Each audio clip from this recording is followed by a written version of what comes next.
Buenos días a todos.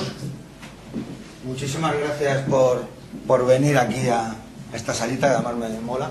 Es pequeñita, no es de estar de gritar y de ver haciendo de personas. La verdad es que está jodido.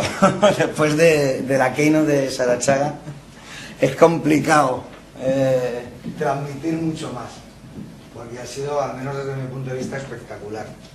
No hace falta, pues eso, con ese tono es suficiente para transmitir muchísimas cosas. Pero por otro lado me ha gustado mucho porque tiene, en cierto modo, algo que ver con lo que yo voy a contar. Tiene cierta relación, yo lo voy a contar de otra manera, pero está vinculado. De hecho, se lo he dicho a él, he dicho muchas gracias porque en el fondo yo voy a hablar de eso. La charla, que surgió casi como una necesidad, se llama Las islas de felicidad no son suficientes. Bueno, suficiente. Que me da la sensación que estoy cogiendo otra presentación, pero luego ya me daré cuenta luego. A lo mejor la estoy jorobando. O me la han cambiado de nuevo el nombre.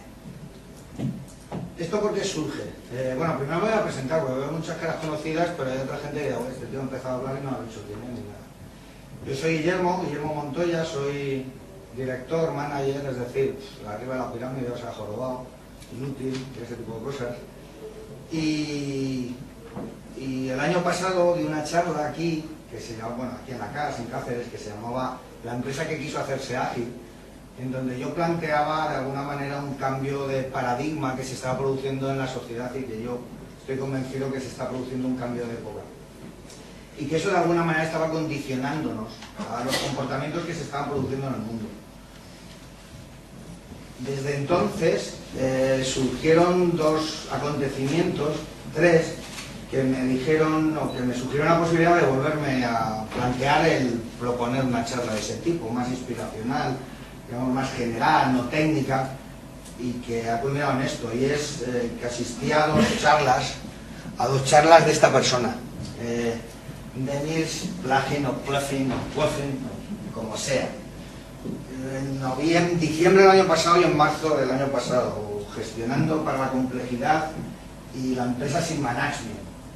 Y hubo un montón de ideas muy rompedoras, disruptivas, pero que tenían que ver bastante con el planteamiento que yo intentaba lanzar en la charla del año pasado, ¿no? Estaban ocurriendo una serie de cosas y creía que la agilidad era parte de esa consecuencia de ese cambio, ¿no?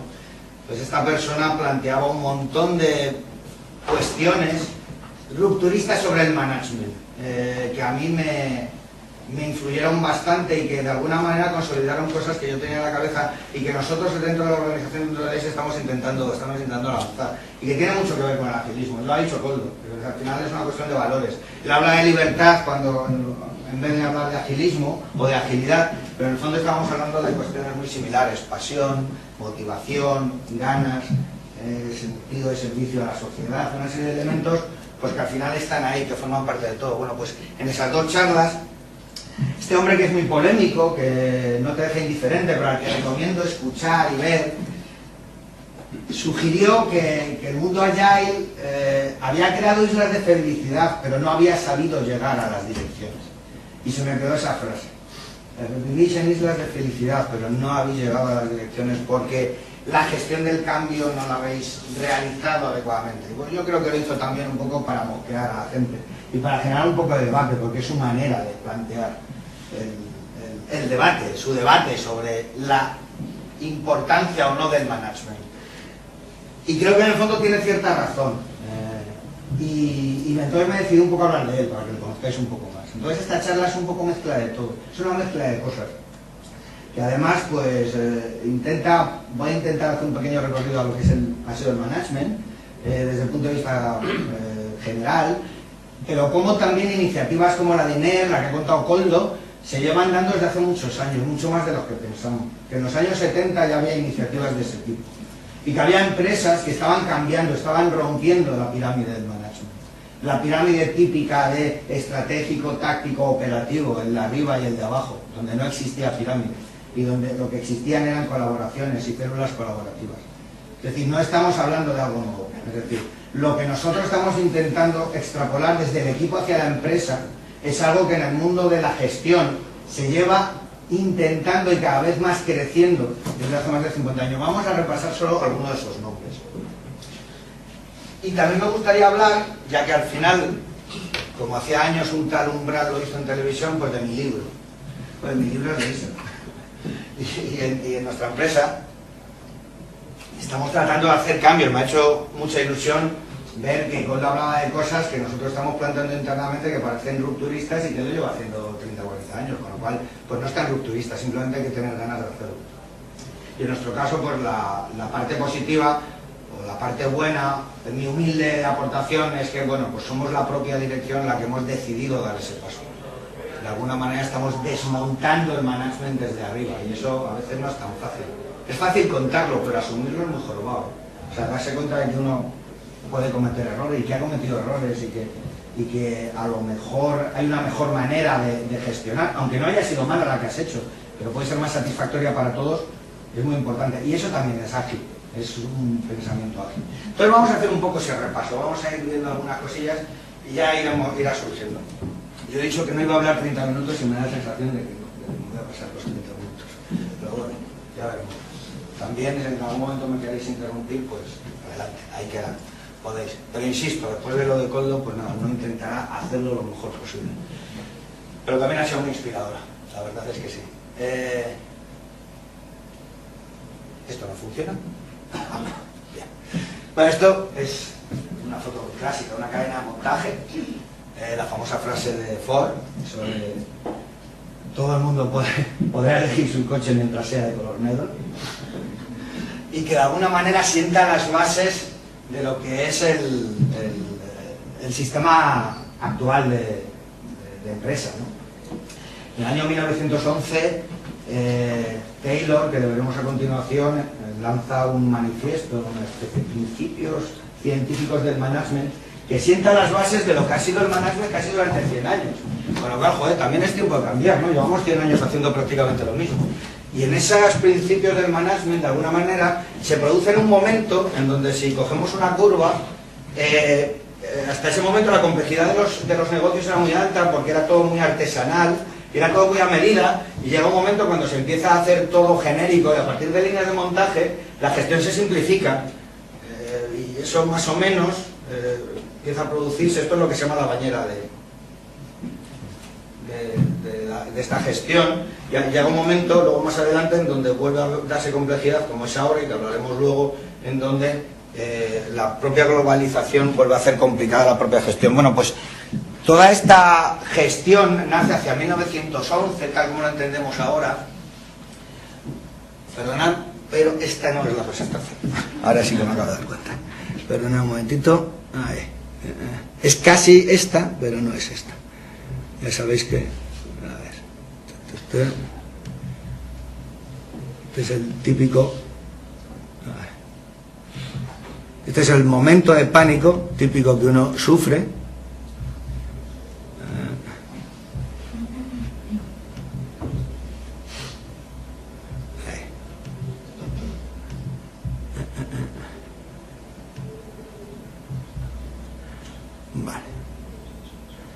Vale.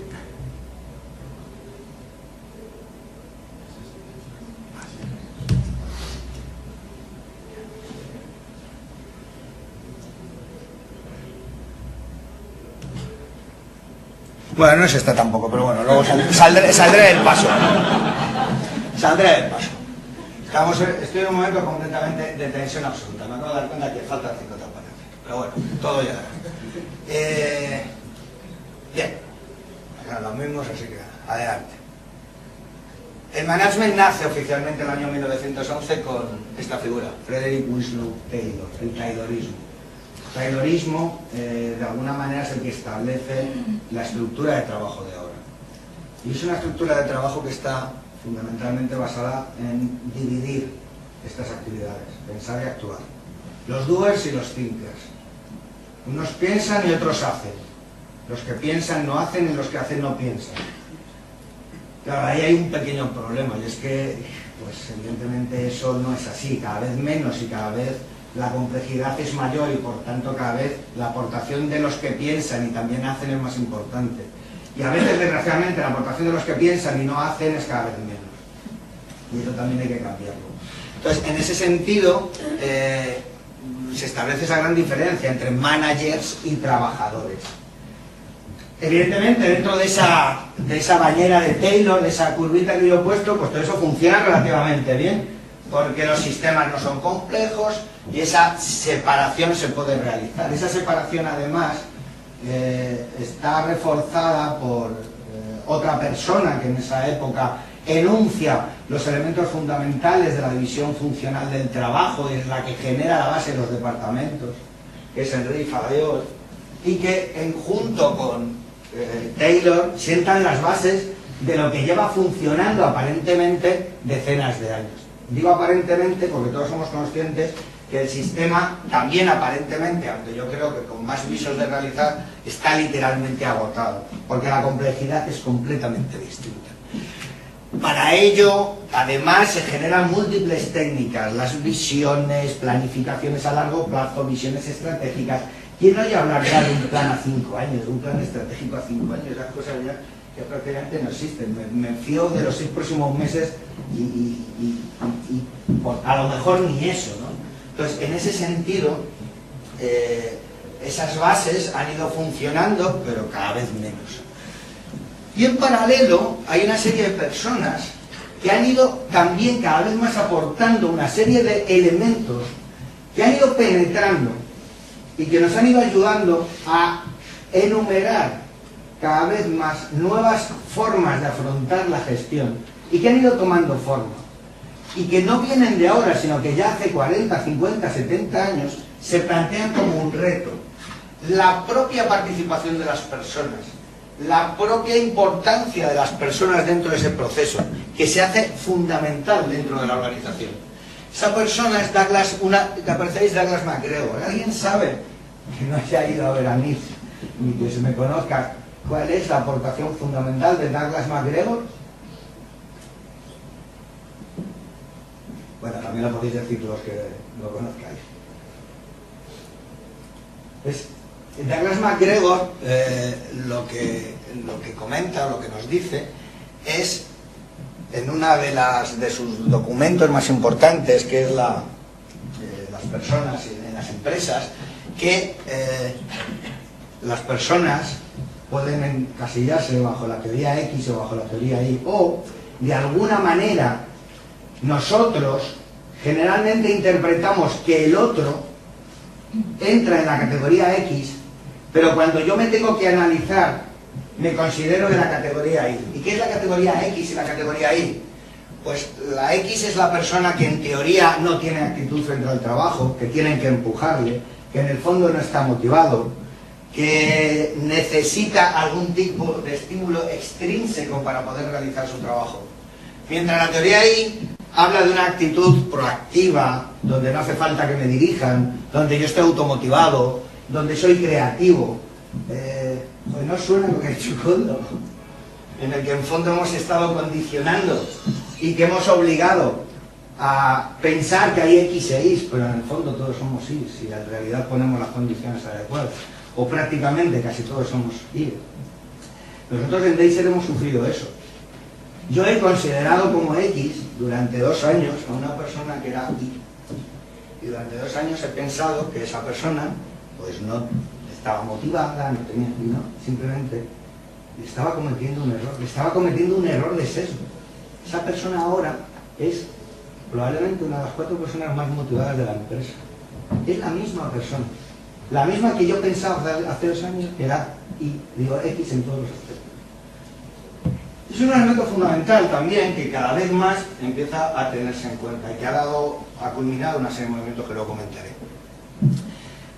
Más personas que han ido también aportando elementos importantes y que han ido es Russell Ackoff. Russell Ackoff es una de las primeras personas que plantea que al sistema hay que abordarlo en su conjunto, es decir, que hay que dar soluciones sistémicas, que no se pueden abordar la solución a los problemas atacando las partes individualmente, sino que hay que abordar la transformación o bien en todo el sistema o a través de sus interacciones, o intentando abordar sus interacciones, pero no los elementos individuales. Es un ejemplo, es un poco demagógico, pero es un ejemplo interesante. Hay un libro que se llama La empresa conectada, que habla más o menos de lo mismo, y que nos dice que cuando intentamos, que si cogemos la mejor pieza de cada uno de los coches que existen en el mercado, no generaremos el mejor coche. ¿Por qué? Pues porque realmente el problema no es ese, el problema es otro, el problema es atacar el sistema. Y por tanto, eso es un argumento fundamental. Vamos a seguir uniendo las piezas. Tenemos a Douglas McGregor, tenemos a Russell Ackoff, y tenemos a una de las personas que más ha aportado y que forma parte también tanto del mundo Agile como del mundo no Agile, porque mi primer contacto con Deming realmente no viene del mundo Agile, viene del mundo de las ISOs. O sea, fijaros qué horror. O sea, viene del ciclo PDCA, el ciclo de mejora, que realmente la gente se lo atribuye a Deming, pero no es de Deming, Deming lo populariza, viene de Deming. Y Deming no conocemos buena parte de lo que realmente él propone a nivel organizativo, en que sus propuestas están basadas en una estructura sin pirámide, de autorresponsabilidad, de equipos autoorganizados, etc. Es muy importante tener en cuenta todos esos elementos. Es decir, que dentro de esa bañera que se está produciendo, donde parece que ese sistema piramidal es el único, se están produciendo una serie de elementos que hacen que el sistema pueda o se resquebraje o al menos se ponga en duda. Es decir, no está siendo realmente un sistema que podemos considerar duradero. Lo que dice Niels, que también evidentemente es una especie de brindis al sol, pero en cierta manera puede tener razón, lo que plantea es que el management ya ha muerto. El management, pero entendido tal como lo entendemos, como pirámide, como la pirámide de Taylor, y murió en el 70 o alrededor del 70, joder coño, hace 40 años. Bueno, la idea no es tanto que ha muerto, sino que empieza a resquebrajarse. Porque empiezan a salir un conjunto de modelos empresariales que renuncian a la pirámide, renuncian al management tradicional tal como lo entendemos y empieza a basarse en organizaciones autogestionadas, en células, en grupos colaborativos, en grupos donde la división del trabajo no existe tal como lo entendemos. Y esos ejemplos no están en el campo de la tecnología. Son ejemplos que podéis ver relacionados con múltiples sectores. Y es al que nos tenemos que acercar. Saber que eso existe desde hace 40 años. Bien, pues algunos de esos ejemplos los tenemos ahí. ¿Sabéis? ¿Alguien sabe quién es Kelleher? 3, 2, 1. Este señor, esta foto es de hace poco, es el fundador de Southwest Airlines. Southwest Airlines es una empresa, es una línea aérea del año 70, probablemente una de las empresas de mayor éxito organizativo a nivel mundial. Ojo, esto no quiere decir que luego las empresas, algunas de estas empresas ya han pasado por dificultades, por lógica, los ciclos existen, pero sí que han tenido el número suficiente de años de madurez con un modelo completamente distinto al que no estamos acostumbrados y que han demostrado su éxito. Lo importante es que cada vez hay más, pocas, pero cada vez hay más. Y estamos hablando de 1970. Incluso antes, estas dos personas, para más señas, marido y mujer, Bill y Biff Gore, que no tienen nada que ver con Al Gore, son los fundadores de Gore-Tex, la empresa de los plumas. Esta gente, después de 15 años en DuPont, entiende que los modelos empresariales pueden ser distintos y deciden crear su propia empresa. Y es una empresa duradera, durante decenas de años está entre las empresas mejores para trabajar en Estados Unidos. También con un modelo revolucionario, con un modelo completamente distinto. Olvidaros de la pirámide, olvidaros de managers y trabajadores, olvidaros de thinkers y doers. Es un modelo completamente distinto. Jan Wallander, lo digo para que veáis que estamos hablando de sectores completamente distintos. Sueco para más señas, director de uno de los bancos más importantes de Suecia, que también genera una estructura en la cual las propias sucursales toman sus propias decisiones de manera autónoma, tanto a nivel presupuestario como a nivel de equipos. No hay jerarquía, no hay estructura, todo se lleva a través de células autorrelacionadas. Estamos hablando de un banco, no estamos hablando de una empresa de TI o de una startup. Estamos hablando de uno de los bancos de mayor éxito de Suecia y estamos hablando de algo que sucede hace 30, 40 años. No estamos hablando de Internet, de las nuevas tecnologías, de que de pronto pues, todo el mundo se ha empezado a poner en comunicación y se ha enterado que eso existe. Koch Werner también en Alemania con una cadena de drugstores y de farmacias. Y por supuesto Taichi Toyota, esta sí nos suena. Otro modelo que cambia. y que estructuralmente supone un cambio desde el punto de vista organizativo. Ricardo Sendler, pues lo decía, Semco, que es una de las empresas más importantes dentro de este nuevo modelo, pues también es una empresa que pasó por dificultades, pero durante montones de años ha sido un ejemplo. Por eso os decía, es decir, nada es eterno. Si alguien lee un libro que se llama Good to Great, de empresas que sobresalen, se menciona empresas que durante 15, 17, 17, 20 años han tenido una serie consecutiva de éxitos. Luego a lo mejor han fracasado. Pero es como decía Koldo, eso a veces lo da el propio destino. Pero sí es verdad que son modelos que están de alguna manera planteando algo nuevo, y por supuesto Google, aunque últimamente pues están muy conservadores.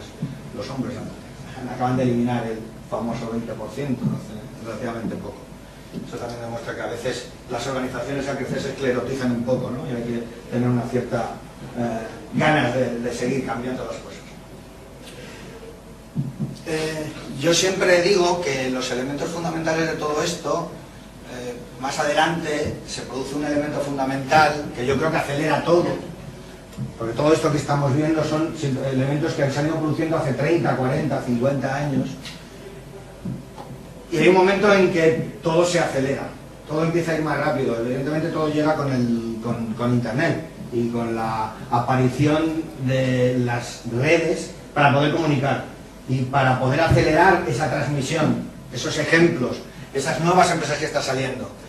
Y ya el año pasado en mi charla yo hablaba de 3 momentos fundamentales que suponen un giro en cuanto a la intensidad en cómo fluye esa información. Y para mí esos 3 elementos fundamentales que se producen en 3 años prácticamente consecutivos son el manifiesto Cluetrain, el manifiesto ágil y la aparición del software libre o del concepto de software libre. Curiosamente, los 3 aparecen en un periodo de 2 o 3 años y los 3 aparecen promoviendo modelos completamente distintos desde el punto de vista de las relaciones que trascienden. Es una especie de compendio, como si de pronto todos se pusiesen de acuerdo y en un plazo de 2 o 3 años diferentes sectores quisiesen plantear un cambio radical en la manera en la que se relacionan tanto las organizaciones como los equipos. Esta presentación, igual que el año pasado era una presentación de libros, esta es una presentación de caras. Entonces esta vez lo que he traído son caras. Esta es la cara de David Wiebenberg. Wiebenberg es uno de los que forman parte del equipo del manifiesto Cluetrain. Lo dije el año pasado, si no lo habéis leído, leerlo. Os sorprenderá lo que se escribía en el año 1999. Los mercados son conversaciones. Hoy hemos hablado de conversaciones. Hoy he hablado de conversar y comunicar e informar las diferencias que existen. Si vosotros leéis las 95 tesis que existen en el manifiesto Cluetrain, alucinaríais de que hace 14, 15 años hubiese una visión como parece ahí, planteada en donde las relaciones entre las personas y las organizaciones y el cliente aparecen completamente modernas, completamente actuales. No tiene nada que ver con lo que existía ahora, es completamente visionario. Lo mismo ocurre pues, con el planteamiento del software libre o del el crowdsourcing realmente, porque en el fondo es un software realizado a nivel mundial. Pongo aquí a Linus Torvalds, evidentemente, porque es uno de los representantes, podría haber puesto a otros. O, por ejemplo, a una de las representantes del manifiesto ágil, Jim Highsmith, pues un nombre menos conocido, pero hay una serie de podcasts que suelo seguir, el Agile Toolkit, no sé si lo habéis seguido alguna vez, hay una charla de Jim Highsmith en Washington, en el año 2012, donde él habla precisamente del mismo problema, además un tema que Ángel hablaba ayer en su keynote, es decir, he visto muchos equipos ágiles, pero no he visto tantas organizaciones ágiles. Es decir, el que haya organizaciones ágiles es más complicado, pero las hay, o al menos que tienen, o que heredan, o que comparten determinados valores. En la actualidad este puede ser un representante, también lo puse el año pasado, que es uno de los dueños o el responsable de Zappos y su Delivering Happiness, ¿no? Es decir, es un modelo de negocio también completamente distinto en donde lo que se pretende es trascender. De alguna manera, el management, tal como lo entendemos, o está muriendo, o tenemos que intentar hacerlo. En realidad morir es cambiar, ojo, entenderme. Ya hemos dicho que el management hay que matarlo. No. Es simplemente transformarlo. Transformarlo a la realidad actual. Y la realidad actual es que no hay thinkers y doers. Hay personas. Personas que aportan valor.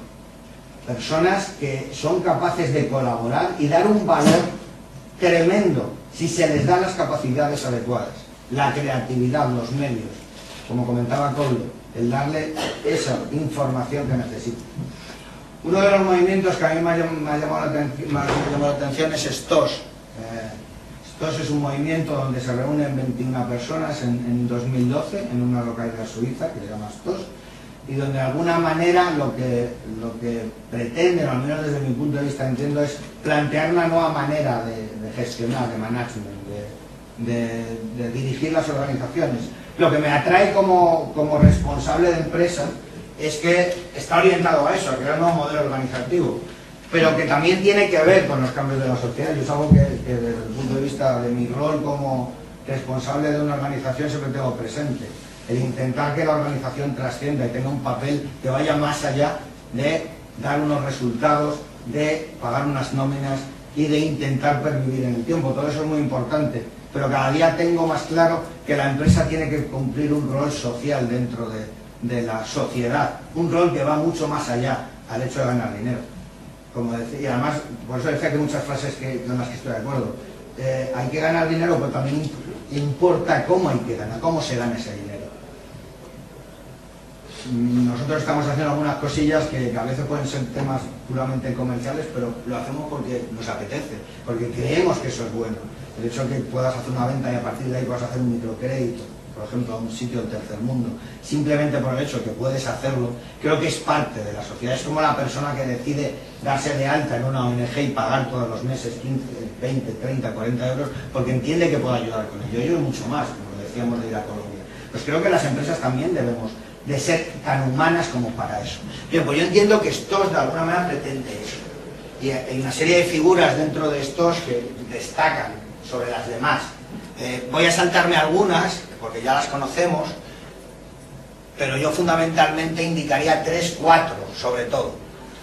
Evidentemente el tema de Toyota y el tema de Deming, pero hay 4 nombres que a mí siempre me llaman la atención. 2 del mundo del management tradicional, digamos del no técnico, para entenderlo, del que no proviene del mundo ágil. Uno de ellos es Daniel Pink, del que hablaba yo también el año pasado, que es el que ha popularizado los términos, pero realmente esos conceptos son conceptos científicos, existentes anteriormente a Daniel Pink. Lo que pasa es que él ha tenido la suerte y la capacidad de hacerlos populares, como es el concepto de autonomía, maestría y propósito, que creo que están continuamente en nuestra mente.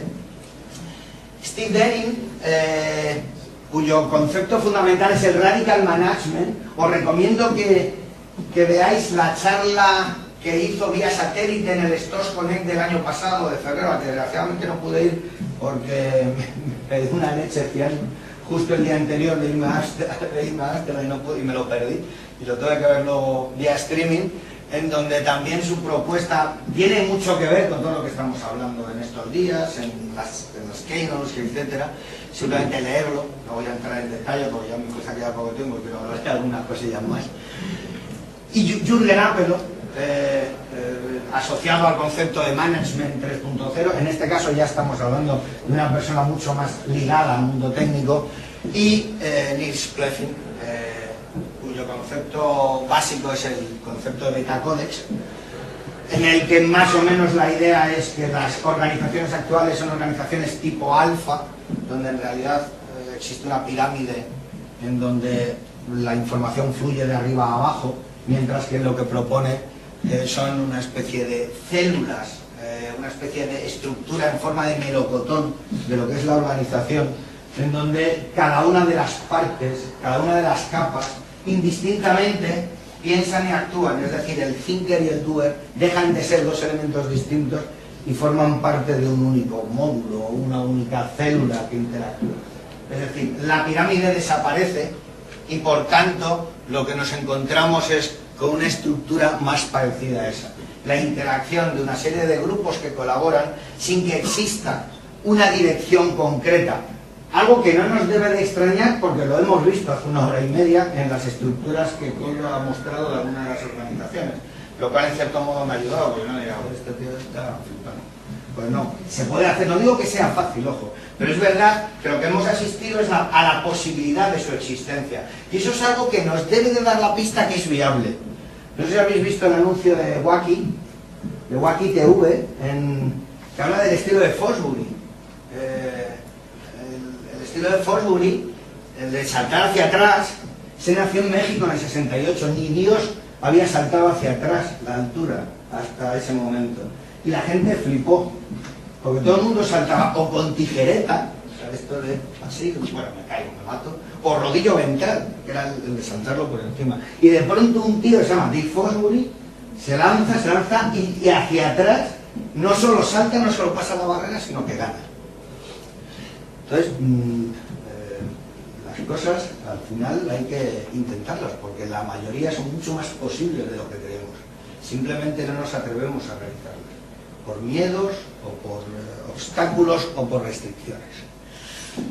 En cierto modo, por tanto, lo que se propone con esta organización, que no es solo de Betacode, sino en general de los movimientos de nuevo management o nueva gestión, es cambiar a un enfoque sistémico, es decir, global, de equipos, liderado y no gestionado, en donde el protagonismo de las personas sea absoluto y se reparta, sobre todo. No exista esa diferencia piramidal entre thinkers y doers, sino que todos pensemos y todos hagamos. Y nosotros, y de ISER, perdonad, se me ha ido. Y nos planteamos, ¿qué vamos a hacer? La isla está muy bien, podríamos crear un equipo, pero ¿y por qué no lo llevamos a toda la empresa? Y ahí ya empiezo a hablar de nosotros, aquí ya empiezo a hablar de mi libro. Es decir, todo esto es realizable. Está muy bien, simplemente es una presentación porque quiere molar y quiere contar cosas que molan y ya está. Pues nosotros, simplemente voy a poner mi ejemplo, o sea, nosotros, DEISER es una empresa que lleva 15 años, es decir, no estamos hablando de una empresa nueva, se creó en el año 98, 99. Yo siempre digo que DEISER es una empresa del siglo XX que quiere ser del siglo XXI y que lo estoy intentando, en la medida que puede, lo más posible. Tenemos la suerte, yo creo que una de las pocas cosas buenas que tenemos la dirección es que tenemos cierto sentido común y yo no, o sea, tanto yo como el resto de mis socios, nuestro objetivo no es hacernos millonarios, nuestro objetivo es ser felices y ganar dinero, por supuesto, pero ser felices ganando dinero y ser felices. Ese es el elemento fundamental y eso yo creo que nos ha eliminado ciertos miedos a hacer determinadas cosas. Y nosotros, en vez de intentar mantenernos en la isla, lo que hemos intentado es llegar a tierra. Y en medio además de una época muy jorobada. Yo creo que la peor históricamente que yo he vivido. Eso que ya llevo años trabajando, cerca de 25 por ahí. En el año 2009, 2010, en plena crisis, abrimos una reflexión interna y de ahí llegamos a dos conclusiones. Una, que el modelo no funciona, nuestro modelo no funciona, que no nos gusta. En segundo lugar, que si lo queremos cambiar necesitamos financiación. Y nos decidimos los socios y ya, cielos, y ponemos mucho dinero. 5 minutos. Empezó 5 minutos más tarde, me debéis 5 minutos. ¿Vamos a tener 5 minutos menos de preguntas? Bueno, ya tardaremos en eso. Hacemos una financiación global. En el año 2011 introducimos un sentido de urgencia dentro de la organización. Nos sentamos con todos los socios y decimos, oye, esto tiene que cambiar. Creamos una colección para el cambio, esto es gestión del cambio, COTE, pero me lo reservo porque mi amigo Diego va a hablar después de COTE, entonces voy a dar a él que lo formalice adecuadamente. Y lo comunicamos. Es decir, cumplimos de alguna manera los puntos de la gestión del cambio de COTE, pero vamos, conscientes de que lo estábamos haciendo.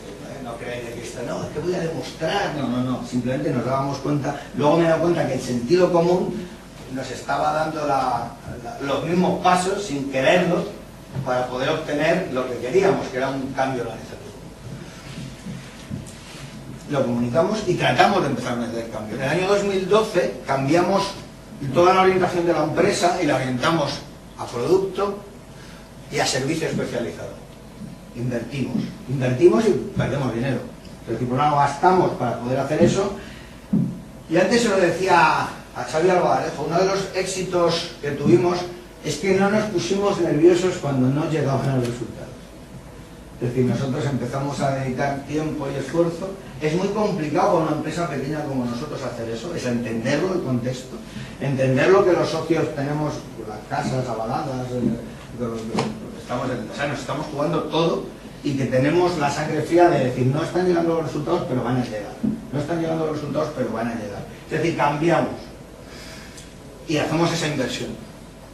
Y en el año 2013, en el que estamos, consolidamos la creación de un equipo. Aquí tengo personas al fondo que se llaman Luis y Leo, que forman parte de un equipo que yo creo que vamos creando, que para mí es extraordinario. Es decir, el otro día lo puse en Facebook, hemos tenido gente de extraordinario valor en Deiser, pero jamás un equipo como ahora.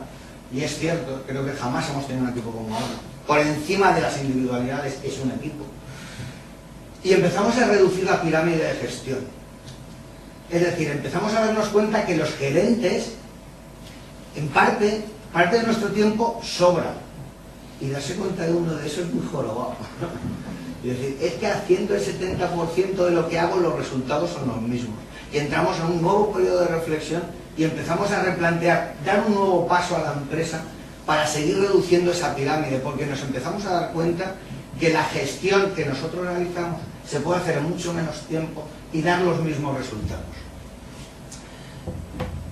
Y los planes para el año 2014 es que se elimine la gestión convencional y se aplane por completo la pirámide. Es decir, que efectivamente se crea una estructura prácticamente igual a la que habéis oído hablar esta mañana.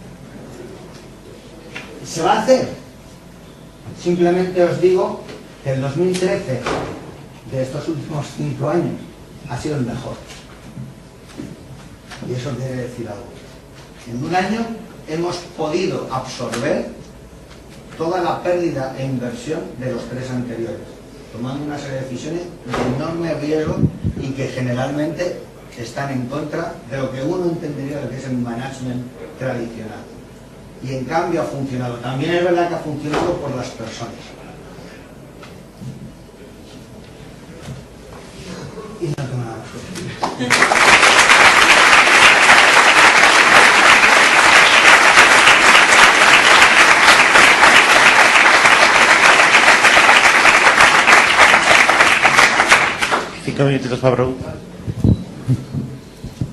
Hola, buenos días. Lo primero, agradecerte la charla y sobre todo ver un ejemplo práctico como es tu caso.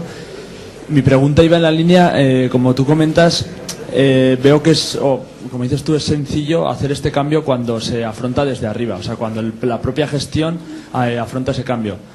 ¿Cómo afrontarlo en una empresa, sea grande o pequeña, cuando ese cambio viene desde abajo? Cuando te encuentras con esas barreras de gestores chapaos a la antigua, por así decirlo, que se ven reacios a dar ese cambio. Dos cosas.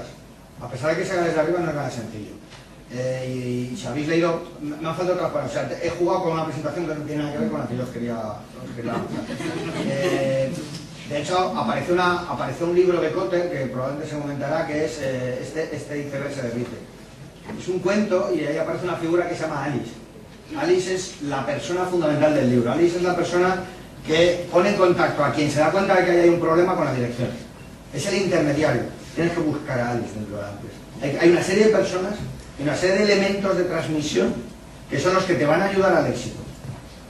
Pero hay que buscarlos. Pues por actitud, por ganas, por compromiso. Y esas son las personas que van a poner en contacto al descubridor de la necesidad del cambio con la persona, con el CEO. Y luego, también es verdad que empezar desde abajo es muy complicado y muchas veces no va a llevar al éxito. Entonces tienes que intentar, como sea, llegar arriba. Por eso te digo, busca a Alice, busca a tu Alice. 1 o 2, yo los encontré rápidamente. Pero hacen falta. Sin eso no hay nada. O sea, sin eso, olvídate. Hace falta más gente. Y alguien que te conecte con la cúpula. En mi caso era más fácil. No es que fuese fácil, era más fácil. Porque también entre los socios tenemos diversas opiniones. Hay gente más conservadora, hay gente menos conservadora y les tienes que convencer. Y hay otros elementos emocionales. Yo con mis socios soy amigo desde hace 20 años. Entonces, realmente tienes que plantear una serie de cosas muy complicadas. Donde entran en juego situaciones emocionales. No es fácil. Pero tienes que plantearlo porque sabes que si eso funciona va a ser bueno para todos. Pero tienes que buscar a él. Léete el libro, que además te lo explica perfectamente. Sí. Me gustaría saber en qué punto, cuál es el punto de inflexión que os lleva a tomar la decisión de realmente hay una necesidad de cambio frente a lo que yo llamaría llamaría el inconformismo con el estatus. Todas las organizaciones dentro tienen gente crítica que quiere cambiar sistemáticamente. Sí. El problema no me parece que sea que la gente no quiera cambiar, sino que la gente quiere cambiar, pero... Toda la gente quiere cambio, pero no quiere que le cambie. Igual quiere cambiarlo por las motivaciones adecuadas, por motivaciones que no están alineadas con el negocio. ¿Cuándo os dais cuenta de que realmente eso es un cambio necesario y no esa... Primero por insatisfacción. Te das cuenta de que lo que tú has querido crear no te llena al 100%. El modelo de trabajo. Luego los resultados. No son malos, pero son resultados que no acaban de arrancar. Fundamentalmente esas dos cosas. Hay un momento en el que nos damos cuenta que ese modelo, tal como está funcionando, va a ir a peor. Te das cuenta claramente. Porque es un modelo que no funciona, que está agotado. Y a mí me llama mucho la atención todo el movimiento ágil que está surgiendo. Me parece, porque siempre he estado cerca de eso. Siempre me ha gustado intentar. Incluso en la parte, digamos, cárnica que tenemos tenemos gente en cliente, hemos intentado dar a esas personas la mejor calidad posible. O sea, tratarlo de otra manera. Es decir, para mí esos valores siempre han sido... Entonces, cuando los ves, dices, coño, esto es lo que yo estoy buscando. Entonces, tratas de llevarlo. Lo que pasa es que yo directamente lo intenté llevar a la empresa.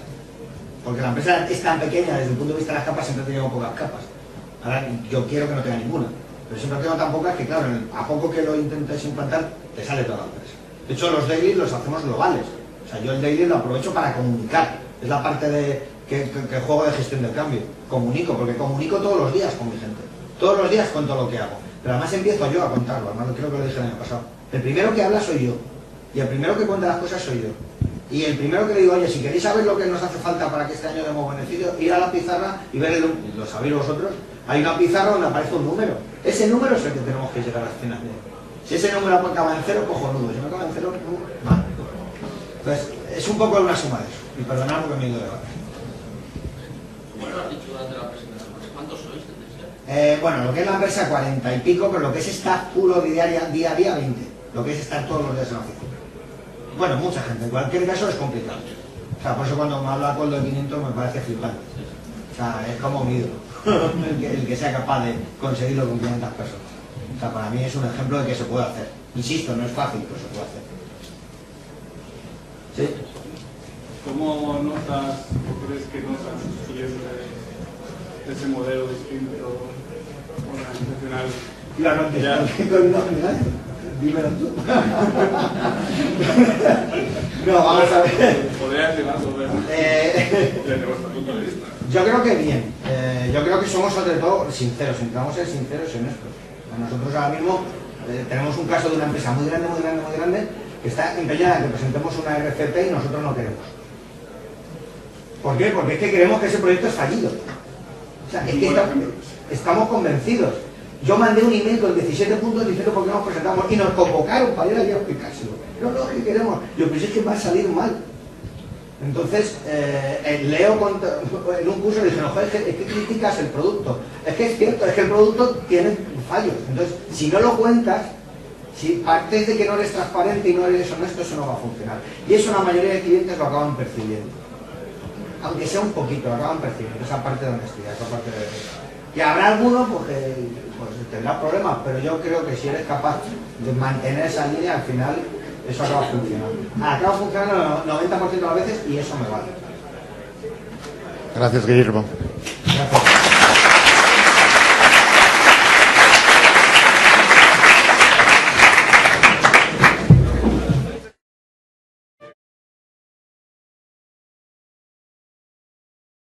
Hablar desde el equipo hacia la empresa es algo que en el mundo de la gestión se lleva intentando y cada vez más creciendo desde hace más de 50 años. Vamos a repasar solo algunos de esos nombres.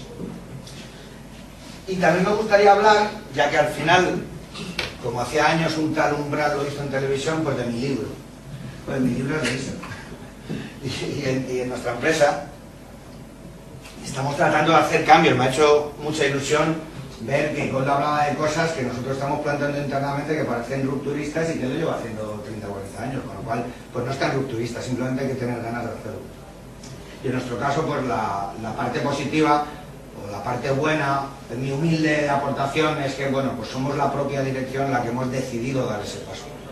De alguna manera estamos desmontando el management desde arriba y eso a veces no es tan fácil. Es fácil contarlo, pero asumirlo es muy jorobado. O sea, darse cuenta de que uno puede cometer errores y que ha cometido errores y que a lo mejor hay una mejor manera de gestionar, aunque no haya sido mala la que has hecho, pero puede ser más satisfactoria para todos, es muy importante. Y eso también es ágil, es un pensamiento ágil. Entonces vamos a hacer un poco ese repaso, vamos a ir viendo algunas cosillas y ya irá surgiendo. Yo he dicho que no iba a hablar 30 minutos y me da la sensación de que no, me voy a pasar los 30 minutos.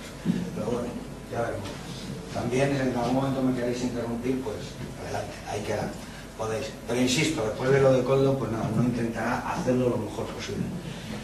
Pero también ha sido muy inspiradora, la verdad es que sí. ¿Esto no funciona? Bien.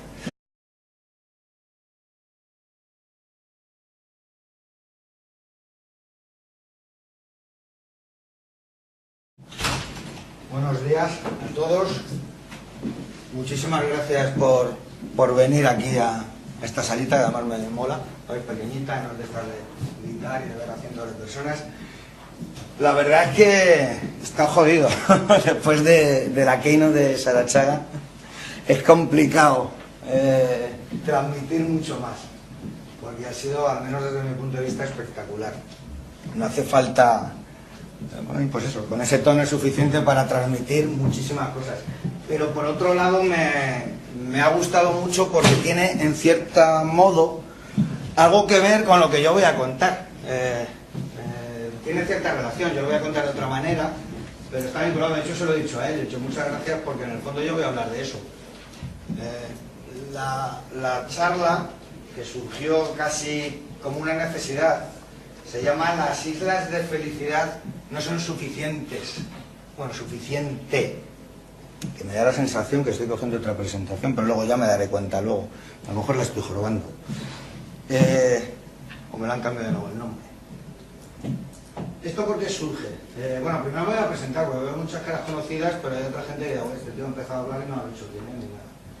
Yo soy Guillermo Montoya, soy director, manager, es decir, arriba de la pirámide, o sea, jorobado, inútil, ese tipo de cosas. Y el año pasado... Bueno, esto es una foto clásica, una cadena de montaje, la famosa frase de Ford sobre todo el mundo podrá elegir su coche mientras sea de color negro, y que de alguna manera sienta las bases de lo que es el sistema actual de empresa, ¿no? En el año 1911 Taylor, que veremos a continuación, lanza un manifiesto, una especie de principios científicos del management, que sienta las bases de lo que ha sido el management, que ha sido durante 100 años. Bueno, claro, joder, también es tiempo de cambiar, ¿no? Llevamos 100 años haciendo prácticamente lo mismo. Y en esos principios del management, de alguna manera, se produce en un momento en donde, si cogemos una curva, hasta ese momento la complejidad de los negocios era muy alta, porque era todo muy artesanal, era todo muy a medida, y llega un momento cuando se empieza a hacer todo genérico, y a partir de líneas de montaje, la gestión se simplifica, y eso más o menos empieza a producirse. Esto es lo que se llama la bañera de esta gestión, y llega un momento, luego más adelante, en donde vuelve a darse complejidad, como es ahora, y que hablaremos luego, en donde la propia globalización vuelve a hacer complicada la propia gestión. Bueno, pues toda esta gestión nace hacia 1911, tal como lo entendemos ahora. Perdonad, pero esta no es la presentación. Ahora sí que me acabo de dar cuenta. Perdonad un momentito. Ahí. Es casi esta, pero no es esta. Ya sabéis que... A ver. O de agilidad, pero en el fondo estamos hablando de cuestiones muy similares: pasión, motivación, ganas, sentido de servicio a la sociedad, una serie de elementos pues que al final están ahí, que forman parte de todo. Bueno, pues en esas dos charlas, este hombre, que es muy polémico, que no te deja indiferente, pero al que recomiendo escuchar y ver, sugirió que el mundo Agile había creado islas de felicidad, pero no había sabido llegar a las direcciones. Y se me quedó esa frase: vivís en islas de felicidad, pero no habéis llegado a las direcciones, porque la gestión del cambio no la habéis realizado adecuadamente. Y bueno, yo creo que lo hizo también un poco para mosquear a la gente y para generar un poco de debate, porque es su manera de plantear el debate, su debate sobre la importancia o no del management. Y creo que en el fondo tiene cierta razón. Y entonces me decidí un poco a hablar de él para que lo conozcáis un poco más. Entonces esta charla es un poco mezcla de todo, es una mezcla de cosas. Que además pues voy a intentar hacer un pequeño recorrido a lo que ha sido el management, desde el punto de vista general, pero como también iniciativas como la de INER, la que ha contado Koldo, se llevan dando desde hace muchos años, mucho más de lo que pensamos. Que en los años 70 ya había iniciativas de ese tipo. Y que había empresas que estaban cambiando, estaban rompiendo la pirámide del management. La pirámide típica de estratégico, táctico, operativo, el de arriba y el de abajo, donde no existía pirámide y donde lo que existían eran colaboraciones y células colaborativas. Es decir, no estamos hablando de algo nuevo. Es decir, lo que nosotros estamos intentando extrapolar de una charla aquí, que se llama, bueno, aquí en la casa, en Cáceres, que se llamaba La empresa que quiso hacerse ágil, en donde yo planteaba de alguna manera un cambio de paradigma que se estaba produciendo en la sociedad y que yo estoy convencido que se está produciendo un cambio de época. Y que eso de alguna manera estaba condicionándonos a los comportamientos que se estaban produciendo en el mundo. Desde entonces surgieron dos acontecimientos, tres, que me dijeron o que me sugirieron la posibilidad de volverme a plantear el proponer una charla de ese tipo, más inspiracional, digamos, más general, no técnica, y que ha culminado en esto, y es que asistí a dos charlas de esta persona, Dennis Plagin o Pluffin, como sea. En diciembre del año pasado y en marzo del año pasado, gestionando para la complejidad y la empresa sin management. Y hubo un montón de ideas muy rompedoras, disruptivas, pero que tenían que ver bastante con el planteamiento que yo intentaba lanzar en la charla del año pasado, ¿no? Estaban ocurriendo una serie de cosas y creía que la agilidad era parte de esa consecuencia de ese cambio, ¿no? Entonces esta persona planteaba un montón de cuestiones rupturistas sobre el management, que a mí me influyeron bastante y que de alguna manera consolidaron cosas que yo tenía en la cabeza y que nosotros dentro de la organización, dentro de la ISE, estamos intentando avanzar y que tiene mucho que ver con el agilismo. Lo ha dicho Koldo, pero al final es una cuestión de valores. Él habla de libertad cuando en vez de hablar de agilismo